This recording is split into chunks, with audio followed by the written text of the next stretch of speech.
I'm here with Representative Terry Brown. This is his, I guess this is your first term, right? Because yes, in Mecklenburg, and you know, we'd like to really thank you for joining us. And this is such an important year. And of course, we just recently saw the numbers come out for North Carolina, meaning we'll get an additional congressional seat, which is good news. So let me just start right in and begin with a general question. How important do you think it is to our democracy that we get some kind of redistricting reform in North Carolina? Well, you know, first I want to thank you for having me out here. I'm a big supporter of legal and voters. It's crucial for our state, for our country, that we have some type of redistricting processes by nonpartisan, have an independent commission there. One of the fundamental tenets of our democracy is one person, one vote, and being able to make sure that our representatives truly represent our districts, where we're able to go out and vote to choose who's representing us in Raleigh, who's representing us in Washington, D.C. Is imperative for everyone being able to exercise their voice. We should never be operating under a system where elected officials are able to choose who they're going to be representing. That's not what democracy is about.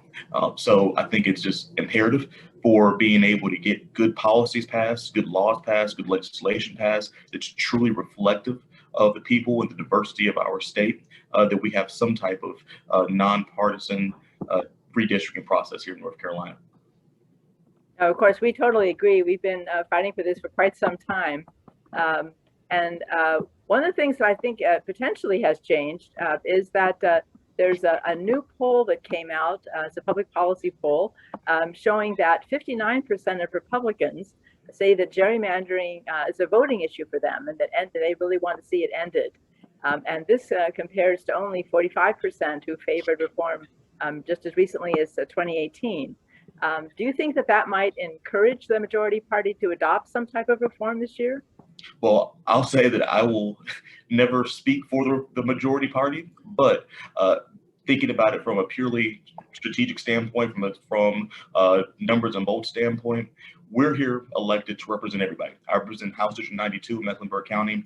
I don't represent just the Republicans. I don't represent just the Democrats. I represent every single constituent down there, and I want to make sure that I'm taking all their thoughts and considerations into effect in what I'm doing here in the State House in Raleigh.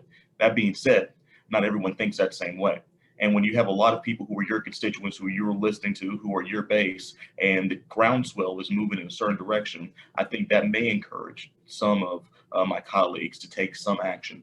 It's one thing when people who are clearly in favor of redistricting and people who are Democrats are saying we need to have independent redistricting, they may not listen to that. But when it's their own supporters, their own base, the people who they have chosen to elect them, they may listen a little bit more intently on that. So I think that's a big part of our political process, is making sure that everybody is involved, and not just when you're going to vote in November every year, but also throughout those intermittent times when we're in session, making sure you're making phone calls and emailing people, holding people's feet to the fire as an elected official. I think that's part of that. When you see those numbers, clearly shows the support is there across the board. Yeah, I mean, we strongly agree, of course. We believe that accountability is an important part of our democracy, and Absolutely. Elections are the way that the voters, of course, can hold their representatives accountable. And they can't do that if they're all in safe districts that have been gerrymandered for one party or the other.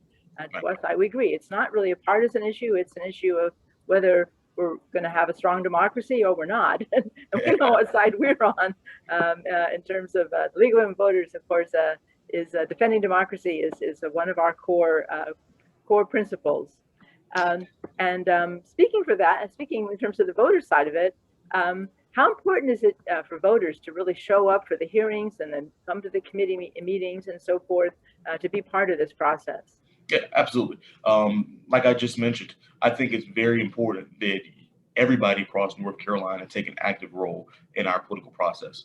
That's one of the big things I've been strongly advocating for, is to bring people off the sidelines and give them those opportunities to come off the sidelines and take an active role in our governance. And when I say our, I mean all of us across the state, not just elected officials. So I think it's incredibly important that when you have a committee room full of people who are standing up and speaking out for something they're passionate about, something they want to see, no matter what, that makes you stand up and listen a little bit. Your ears go up, and it makes you listen a little bit harder.